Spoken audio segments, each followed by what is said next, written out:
അദ്ദേഹത്തിൻ്റെ പ്രസംഗത്തിൽ വന്നൊരു പരാമർശം വിമർശന വിധേയമായി. അതുകൊണ്ട് തന്നെ അദ്ദേഹം അത് വാചകം പിൻവലിച്ച് ക്ഷമ ചോദിച്ചു. അതോടെ ചാപ്റ്റർ ക്ലോസ് ചെയ്തു.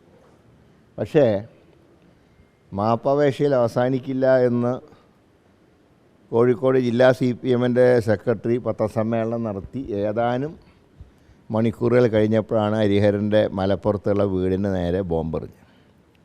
അപ്പോൾ ഒരു പരാമർശത്തിൽ തെറ്റു വന്നപ്പോൾ സ്വാഭാവികമായിട്ടും അദ്ദേഹം മാപ്പ് ചോദിച്ചു, ക്ഷമ ചോദിച്ചു. പിന്നെ ഇതിലും കൂടുതൽ എന്താ ചെയ്യേണ്ടത്? ഇത് വിമർശിക്കുന്ന ആൾക്കാർ എന്തൊക്കെ പറഞ്ഞു? ഞാൻ ചോദിക്കട്ടെ, ഇലക്ഷൻ കാലത്ത് ഒരു MLA-നെ കൊണ്ട് ഞങ്ങളുടെ നേതാവിനെ കുറിച്ച് എന്താ പറഞ്ഞു? ഞാൻ ചോദിക്കുന്നത്, എവിടെ പോയി ഈ സംസ്ഥാനത്തെ ബുദ്ധിജീവികളും സാംസ്കാരിക നായകന്മാരൊക്കെ അന്ന്? ഇപ്പോൾ ഞങ്ങൾ ഉപദേശിക്കാൻ വരുന്നുണ്ടല്ലോ. ഞങ്ങൾ തെറ്റ് കണ്ടാൽ തിരുത്തും. അതിൻ്റെ ഭാഗമായിട്ട് തന്നെയാണ് ശ്രീ ഹരിഹരൻ്റെ സ്റ്റേറ്റ്മെൻറ്റ് അദ്ദേഹം തന്നെ പിൻവലിച്ച് ക്ഷമ ചോദിച്ചത്. അതവിടെ കൊണ്ട് അവസാനിച്ചു. ഇനി ഇതിൽ കൂടുതൽ എന്താ ചെയ്യണ്ടേ? പൊറ്റുകയുടെയൊക്കെ കാലിൽ വീണ് മാപ്പ് ചോദിക്കണം. അതിന് വേറെ ആൾക്കാരെ നോക്കിയാൽ മതി. അതുകൊണ്ട് സംഭവം കഴിഞ്ഞത് അവിടെ അവസാനിപ്പിക്കേണ്ടതാണ്. അതിന് പകരം ബോംബും മാരകായുധമായിട്ടാണ് വരുന്നതെങ്കിൽ CPM-നെതിരെ ശക്തമായിട്ടുള്ള പ്രചാരണങ്ങളുമായി ഞങ്ങൾ തിരിച്ച് ബോംബെറിയാനൊന്നും പോകണമെന്നില്ല. അത് ഞങ്ങളുടെ സംസ്കാരമല്ല. ബോംബ് ഉണ്ടാക്കുന്ന ഏർപ്പാട് ഞങ്ങൾക്കില്ല.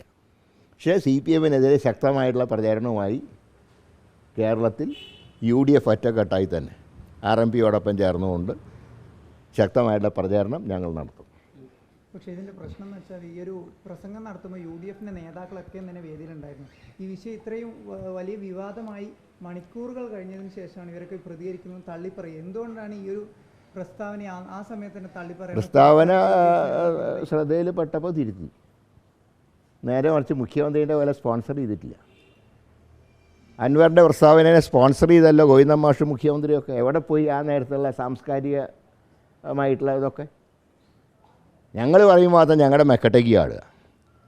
ഞങ്ങൾക്ക് തെറ്റ് പറ്റിയെന്ന് ബോധ്യപ്പെട്ടാൽ ഞങ്ങൾ തിരുത്തും. ഒരാൾ പ്രസംഗിക്കാൻ വന്ന ഒരു പരാമർശമാണ്. അതിൽ തെറ്റ് കണ്ടപ്പോൾ അദ്ദേഹം തന്നെ സ്വയം തിരുത്തി.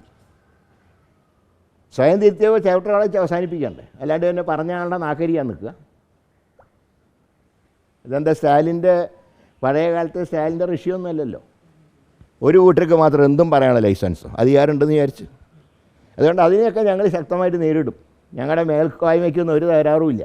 ഇന്നിപ്പോൾ ഏതായാലും എത്ര 1200 വോട്ടിനോ വടകരയിൽ ശൈല ടീച്ചർ ജയിക്കുമെന്ന് പറഞ്ഞു. കഴിഞ്ഞ 50,000 വോട്ടിന് ജയരാജൻ ജയിക്കുമെന്ന് പറഞ്ഞു. അപ്പോൾ ഒരു കാര്യം ഉറപ്പായി, ഞാൻ ഷാഫി 50,000 വോട്ടിന് ജയിക്കുന്നതാണ് ഞാൻ കണക്ക് കൂട്ടിയത്. പക്ഷേ ഇപ്പോൾ ഈ കണക്കനുസരിച്ചാണെങ്കിൽ 1,00,000 ജയിക്കണം.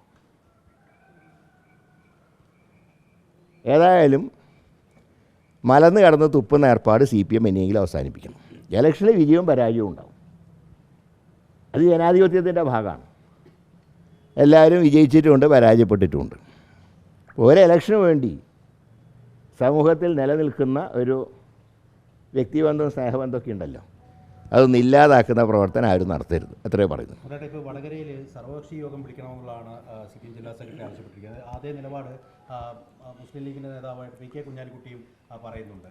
അതിനെങ്ങനെയാണ് കാണുന്നത്? വിളിച്ചോട്ടെ, വിളിക്കണോ വേണ്ടത് കളക്ടർ തീരുമാനിച്ചോട്ടെ. ഞങ്ങൾ പങ്കെടുക്കും.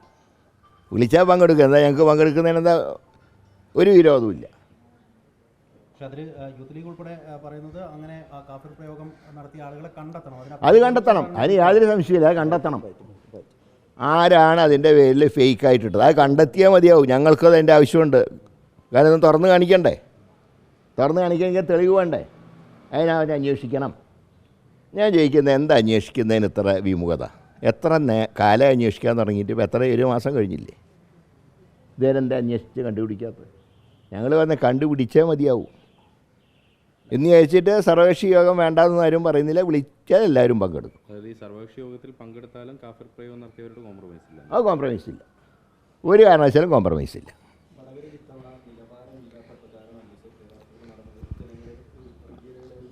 അല്ല, അതിനെ പറഞ്ഞ് ഇങ്ങനെ വർഗീയത ഉണ്ടാക്കേണ്ട കാര്യമുണ്ടോ? എന്തിനാണ് അല്ല, ഞങ്ങളെ പറ്റി പറഞ്ഞപ്പോൾ ഞങ്ങൾക്ക് തിരിച്ചും പറയേണ്ടി വന്നു. തിരിച്ച് ഞങ്ങൾ ആരെക്കുറിച്ച് മോശമായിട്ട് പറഞ്ഞിട്ടില്ല. എലക്ഷൻ ജയിക്കാൻ വേണ്ടി ഒരു വൃത്തികെട്ട തന്ത്രം എടുത്തപ്പോൾ ഞങ്ങളുടെ ഭാഗം ഞങ്ങൾ ക്ലാരിഫൈ ചെയ്തു. അതല്ലാതെ ടീച്ചറെ കുറിച്ചോ ഒന്നും വ്യക്തിപരമായിട്ട് ആരും ഒന്നും പറഞ്ഞില്ല. ഇത് വ്യക്തികൾ തമ്മിലുള്ള മത്സരമല്ലല്ലോ, ഇത് ആശയങ്ങൾ തമ്മിലുള്ള പോരാട്ടമല്ലേ ഒരു ഇലക്ഷൻ എന്ന് പറഞ്ഞാൽ. ഞാനൊക്കെ എൻ്റെ ഇലക്ഷനിൽ എനിക്കെതിരെ മത്സരിച്ച എല്ലാ സ്ഥാനാർത്ഥികളുമായിട്ട് ഞാൻ വ്യക്തിബന്ധം അന്നും ഇന്നും നിലനിർത്തിയിട്ടുണ്ട്.